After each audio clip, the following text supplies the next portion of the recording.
Okay.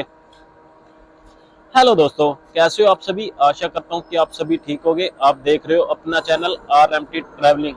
तो मैं हूँ आपके साथ रोहित मेहरा। तो मेरे साथ है मिस्टर जाहिद सर। ठीक है, तो आज हम बात करने जा रहे हैं कि रिफ्यूजल का सबसे बड़ा कारण क्या है।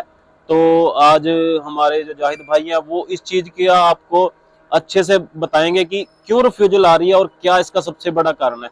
जी सर, बताएं सर, थैंक यू रिफ्यूजल का जी। सबसे बड़ा कारण क्या है। Thank you very much Rohit भाई।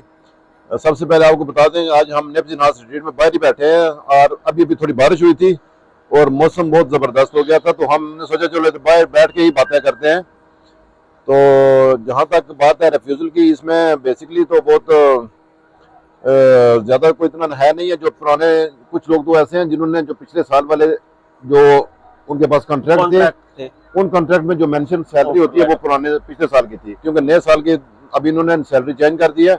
और वो जिसमें 2,66,800 वो है, जो मिनिमम बेस सैलरी है वो 2,66,800 कर दी इन्होंने। और कई बंदों के पास अभी तक, जो कई मालिक हैं या जो कंपनियां हैं, उनको अभी तक नए रूल्स का पता भी नहीं है। और इस वजह से उन्होंने पुराने पे ही उन्होंने लोगों को कई बंदों को कॉन्ट्रैक्ट भेज दिए और वो ऑटोमेटिक रिजेक्शन ही समझे वो। इसलिए और कुछ जो एजेंट है उनको पता नहीं है, वो भी पुराने पेपर भी पुराना और जो घर के पेपर है वो भी पुराने, ये चीजें पुरानी इस्तेमाल कर रहे हैं, उस वजह से भी उनको रिजेक्शन आ रही है जी। क्योंकि अभी जो नए रूल आए हैं, रूल के मुताबिक कुछ ऐसे पेपर हैं जो नए लग रहे हैं। ठीक है, जी जी जी। ठीक है। तो जो पेपर हैं वो भी कहीं अभी जो इंडिया के मान लो एजेंट है, ठीक है, या वकील हैं, लॉयर जो भी है, उनको कुछ ये भी नहीं पता कि नए पेपर कौन कौन से अभी लग रहे हैं। ठीक है, तो जाहिद भाई बताएंगे आपको कि वो कौन से नए पेपर हैं जो अभी अगले वर्क परमिट में, जो मान लो आपका ऑफर लेटर आएगा, वर्क परमिट आएगा, जो उसके साथ लगेंगे। बेसिकली जो अभी जो फॉर्म था जो पहले फिल करके भेजते थे ना, उसमें भी थोड़ी इन्होंने चेंजिंग कर दी है। ठीक है, सैलरी में भी चेंजिंग कर दी है। और उसके अलावा जो घर का जो कॉन्ट्रैक्ट होता है यहाँ से, अच्छा, इसके अलावा एक और कॉन्ट्रैक्ट होता है जो मालिक को साइन करना पड़ता है, जो बंदे के लिए, जिसको एड्रेस कार्ड कहते हैं, एड्रेस कार्ड, इन्होंने वो भी चेंज कर दिया। ये तीनों चीजें इन्होंने चेंज कर दी हैं। ठीक है, इस वजह से, खास करके इस वजह से, अगर ये चीजें पुरानी लगी होंगी तो फिर भी उनको, या तो अगर कोई बंदा अच्छा होगा इमिग्रेशन में बैठा हुआ, तो वो मालिक से मांग सकता है कि ईमेल डालेगा कि ये पेपर नए लगा दो, नहीं तो वो रिजेक्शन मार देते हैं। वो इस वजह से, मेन चीज़ तो इस वजह से रिजेक्शन आती है।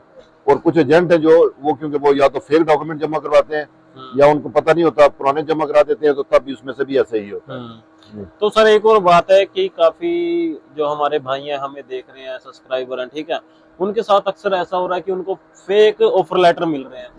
तो फेक ऑफर लेटर पे भी वो फिंगर तो करा पाते हैं, लेकिन बाद में रिफ्यूजल आ जाती है। तो उसको कैसे चेक कर सकते हैं वो कि ऑफर लेटर जो है वो असली या नकली है। असल में जो पिछले साल लोगों ने पेपर लिए थे, जमा भी करवाए थे, कई बंदों के अभी तक जवाब ही नहीं आए।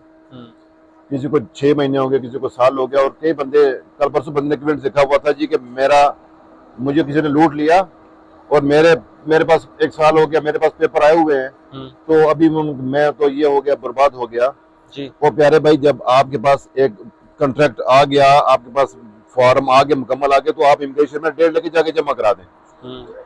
और जो कंपनियां यहाँ से बना के देती हैं पेपर, वो मैक्सिमम 1 महीने के अंदर ही जारी कर ले, वर्क परमिट जारी हो जाता है। 1 महीना, मैक्सिमम 1 महीना लगता है यहाँ से जारी होते हुए।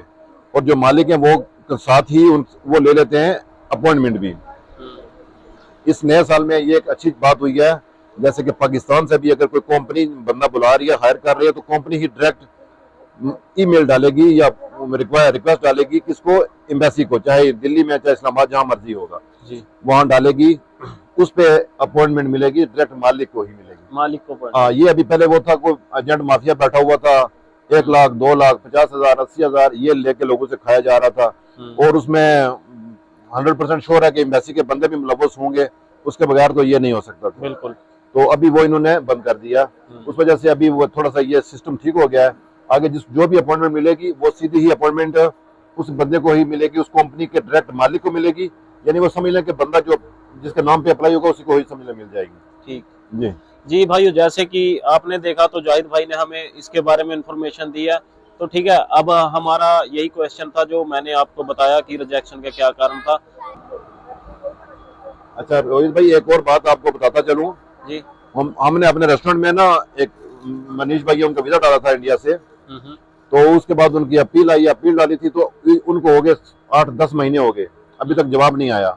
और आज ही उनको भी जो दिल्ली वाली एम्बेसी वहां से उनको कॉल गई है कि आप कल आ जाओ फिंगर के लिए, अच्छा, बायोमेट्रिक के लिए कल आ जाओ। यानी उनको फिंगर डेट मिल चुकी है। यानी कि इसमें कई बंदे हैं जिनके अभी केस लेट हुए हैं, उनको ये मैं सजेशन करता हूँ कि टेंशन मत करें, उनको अभी उनके लिए उनका भी प्रोसेस जारी है। जिनके पेंडिंग पड़े हुए हैं केस उनको अभी मेले आएंगी और उनके भी केस आगे हल हो जाएंगे। उम्मीद बेहतरी की उम्मीद रखें सारे। मतलब कि बोलने का मतलब यह है कि अभी काम स्टार्ट हो गया अच्छी तरह से। जी। तो अपॉइंटमेंट मिलनी स्टार्ट हो गया, वैसे ही फिंगर डेट सब स्टार्ट हो गया। तो जिनके पेंडिंग केस है, क्योंकि 2 महीने इन्होंने काम नहीं किया था, जिनके पेंडिंग अभी वो भी चल रहे हैं। तो गुजारिश ये है कि आप सब्र करें थोड़ा, सबका अपॉइंटमेंट मिलेगी सबको और सबके फिंगरप्रिंट हो गए। ठीक है, ये है। ओके, बहुत बहुत मेहरबानी जी, धन्यवाद जी। ओके।